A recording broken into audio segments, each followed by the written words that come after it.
What's up, guys? Lucky Locks here. Welcome back to another prediction video. This is going to be for LFA 119. This is a pretty good card. I'm really looking forward to this one tonight.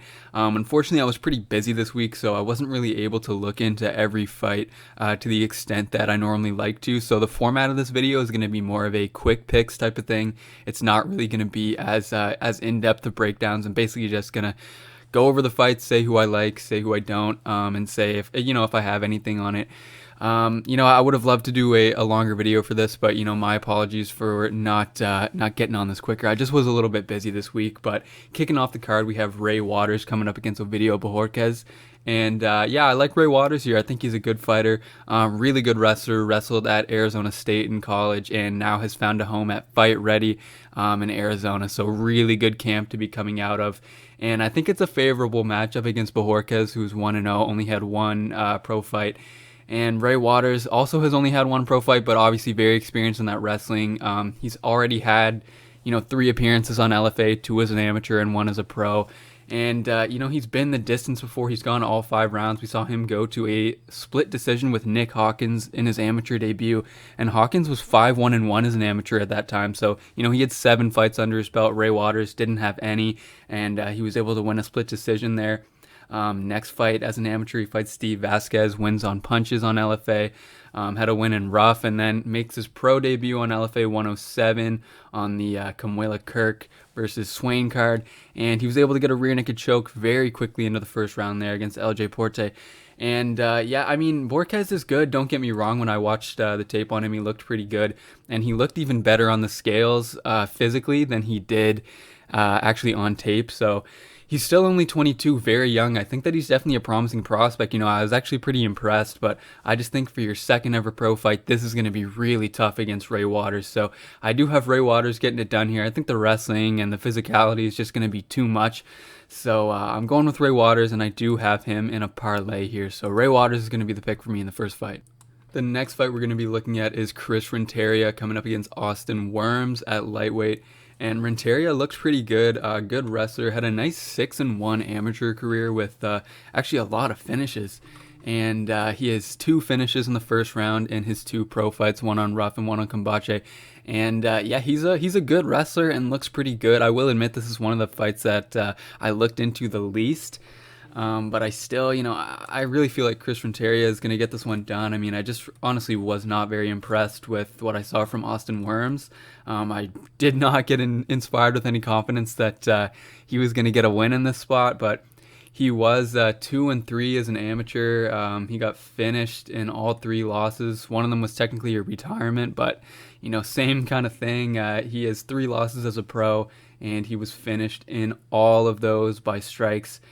And his pro record is 3-3, so it's not great. He did pick up a win in a grappling bout not too long ago, but I just think this is going to be a really tough matchup for him, and I see Renteria probably getting a win by ground and pound there. So I wish I had more to say about this one, but to be honest, I don't really want to say it's cut and dry, but I feel like Renteria is definitely the A side of this fight, and I feel like he probably gets it done without too much resistance. All right, moving on to some featherweights. We have Dorian Ramos coming up against Isaac Thompson. And this is another interesting matchup here. This is one that I don't have anything on. It's kind of tough to call. I feel like if we're going to say who's the better prospect out of these two, you got to go with Isaac Thompson. I mean, the guy comes from a martial arts family.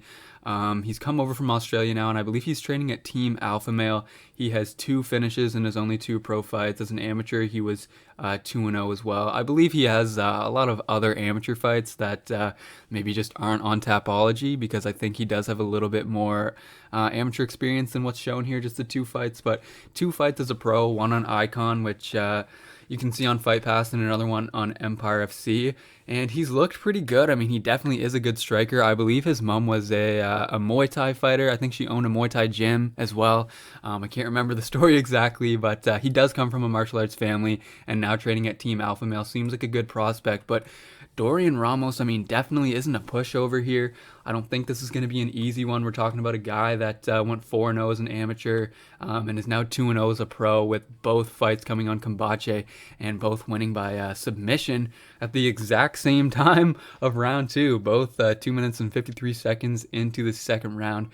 The thing that kind of holds me up about Ramos, though, is the fact that, well, I mean, he's fought every single guy he's fought has been 0-0, and even on the amateur scene as well. So it's just kind of tricky to kind of gauge where he's at. Whereas Isaac Thompson has, fought some guys that have at least, fought before. But also not much. He's fought a guy that's 0-2, fought a guy that's 1-0 on the amateur scene. He had a guy that's 1-0, had a guy that's 0-0. So it's really tough to call. I guess I'm going to slightly lean toward Isaac Thompson. But I mean, if you want to put a bet on Ramos at, let me just check what his line is right now. Can be had, definitely plus money. Let me just refresh to make sure I get the most accurate numbers here. Yeah, plus 190 in two places, plus 163 somewhere else. So, I mean, if you were going to hit that plus 190, I don't really think that's a bad play. It's just not really a fight that I want any exposure to because I feel like I don't have a great read. But I'm going to lean slightly towards Isaac Thompson, just that, the martial arts family looks like a good prospect, training in a major gym and Team Alpha Male. I'm going to trust him to get it done. But betting-wise, I probably, wouldn't play this one, and I'm going to be staying away personally.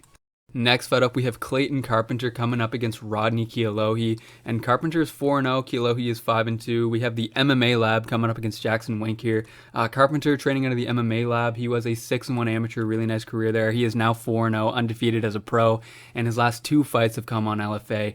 And he has got a little bit of everything. He's got pretty decent striking. He's a good grappler as well. Dangerous submission game when he gets into the positions that he likes. And I like Clayton Carpenter. I like what I've seen from him. Rodney Kealohi, 5-2. He has that one loss due to a guillotine like 5 years ago, and then went on a 4-fight win streak, and has just lost to Mark Climaco, who is another really good prospect that I like out of American Kickboxing Academy.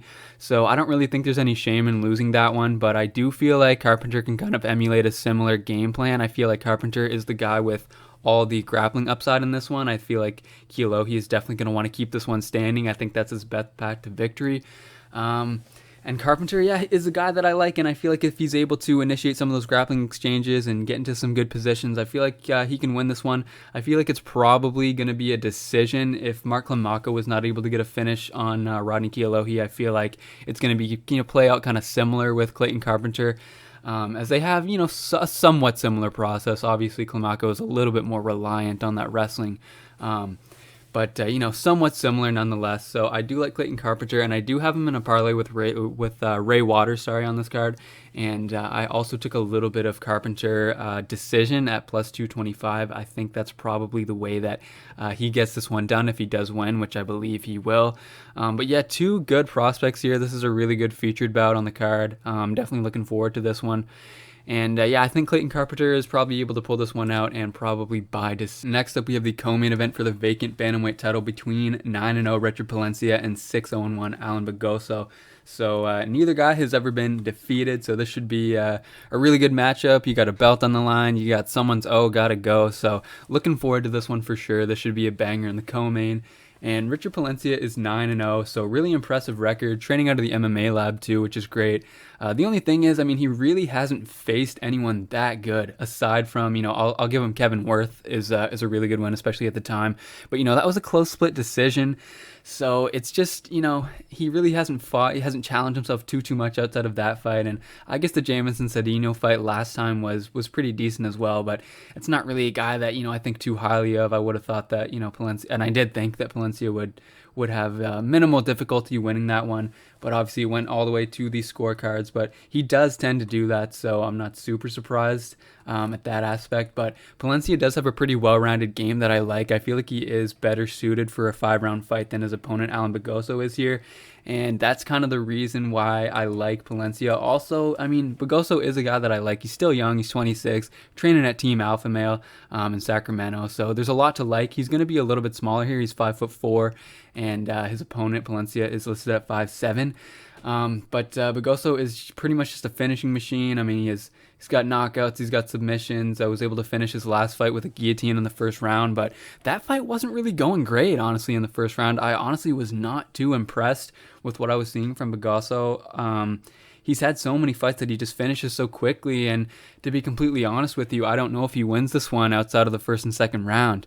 If he's not able to find a quick finish, I feel like Palencia has a little bit better cardio. I feel like he's better suited for a 5-round fight, and I feel like the gap is going to get wider as the fight goes on. So Bugoso opened up as the dog and flipped to the favorite, and now we're getting Palencia at a dog price. I like Richard Palencia here to get the job done as the dog. Now, I did not play this one because I feel like it's a fight that could go either way. I mean, as much as I'm kind of ragging on Bugoso a little bit, I'm not really that high on Palencia. I mean, he is 9-0, but I don't think he's the best 9-0 fighter out there, if that makes sense. I mean, I feel like a lot of his wins are over guys that he definitely should beat. And, when he fights a good guy like Kevin Worth, he ends up going to a split decision. Had to go the full 3 rounds against a 9-6 Jamison Cedino last time he fought. And but the thing is, I just feel like the cardio is a little better. I feel like he's a little more well-rounded, and I feel like as the fight goes on, this is going to shift kind of into the favor of Palencia. So I'm not big on him, and I didn't play this one, but I do feel like he's got a good chance to win this one. So at the dog money, I'm going to go with Richard Palencia to get this one done. Okay, and now, and certainly not least, we have the main event, and we have Josh Silveira moving down from 205 to 185. To fight against Jared Revel, the Canadian veteran, for the vacant middleweight championship. So Silveira looking to become the champ in LFA at 205 and 185 in this one. And I really like Josh Silveira. Last time he fought, I was able to get his knockout prop at kind of a ridiculous number against T. Cummins. It was like plus, I'm not even sure. I can't pull it up right now, but it was like plus, I want to say like plus like 400, something like in that neighborhood. Something pretty crazy. It just didn't really make sense. And once again here, I've gone back to the well with that TKO prop for Josh Silveira. I got it at plus 275 this time, so they wised it up a little bit. But I mean, he's like a minus 900 favorite here.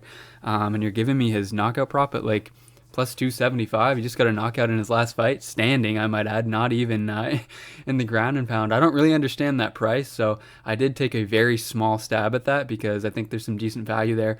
Don't really think there's any value on the submission at minus 125. I mean, I just don't really feel like playing chalk on that prop. And you could play decision. I feel like if you want to take a really small stab there, but at the same time, I feel like he probably does get a finish, maybe later than he usually does in these. His fights, he doesn't really get out of the first round too often. He has 1, 2, 3, 4, 5 first round finishes out of 6 pro fights. And in the other fight, he was able to get a finish in the 3rd round. And I feel like that's probably closer to what this one's going to be. I feel like it's going to take a little longer because Jared Revel is pretty good. He's training. I want to say he's training at Fight Ready right now down in Arizona. He is 37 years old, so he's quite a bit older than Josh Silveira is here. He's had a bunch of fights, in BFL up in Canada. His last fight was against Sergio Moraes on Tora, and he's looked pretty good over the course of his career. Only 2 losses, but he's faced pretty low-level competition. Some guys with losing records, some guys with, close to 500 records. But at the same time, he is pretty solid, and I feel like this is probably one of the better guys that Josh Silveira has had to fight. I honestly feel like this probably is the best guy that he's had to fight outside maybe, Rafael Viana is pretty good, but, I'd say that Revel is probably pretty close. And also, coming down a weight class, that might play a factor as well for Silveira, but I still do like him to win. I also took over 1.5 at plus 180 in this fight.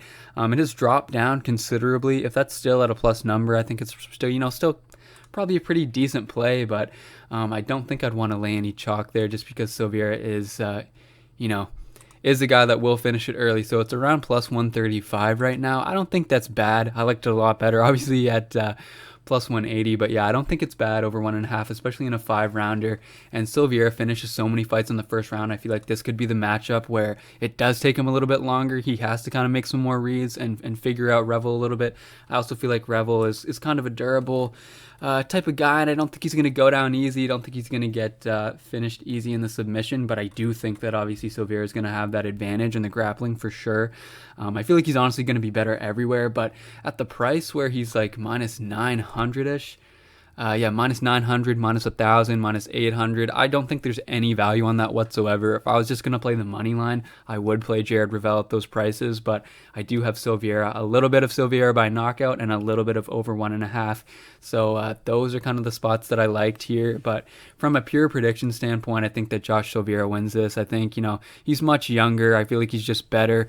And I could see Josh SILVEIRA, being in a major promotion soon. And I can't really say the same thing about Jared Revel, unfortunately. So I'm going to go with Josh SILVEIRA to get this one done. And I feel pretty good that he gets the win here and becomes a champ in LFA. So that's going to do it for the predictions.